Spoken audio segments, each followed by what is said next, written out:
அனைவருக்கும் வணக்கம். நான் பிரபாகரன் ஜோதிடர். இந்த குரு சுக்கிரன் புதன் இவங்க சேர்ந்து இருந்தாலும் இணைவு பெற்றாலும் என்ன பலன் சொல்றேன், கருத்தில் கொள்ளுங்க. இந்த கிரக அமைப்பு உள்ளவர்கள் கவிஞராகவும் யோகமாகவும் கற்பனை ஆற்றல் இருக்கும். திரைப்படத்துறையில் இயக்குநராகவும் வசனகர்த்தாவாகவும் இந்த ஜாதகர்கள் இருப்பார்கள். மேடை பேச்சாளராகவும் இருப்பார்கள். ஜாதகரை பெண்கள் விரும்புவார்கள். இலக்கியவாதியாகவும் புராணம் இதிகாச நூல்களை புதிய கோணத்தில் எழுதி வெளியிடுவாகவும் இந்த ஜாதகர் இருப்பார். சிலர் புத்தக வெளியீட்டராகவும் இருப்பார்கள்.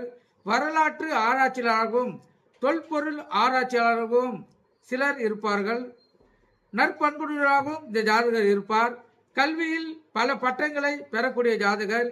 கணித துறையில் பட்டம் பெறுவார். கணிதவியல் உயர்கல்வி யோகம் இந்த ஜாதகருக்கு உண்டு. கட்டிடக்கலையில் பொறியியல் கல்வி அமையும். பொதுவாக இக்கிரக சேர்க்கை மிகவும் சிறப்பான வாழ்க்கையை அந்த ஜாதகருக்கு அமைத்து கொடுக்கும். அரசியலிலும் நல்ல புகழும் உயர்ந்த பதிவும் கிடைக்கக்கூடிய அமைப்புள்ள ஜாதக அமைப்பு இது. கருத்தில் கொண்டு பயன்படுங்க. நன்றி, வணக்கம்.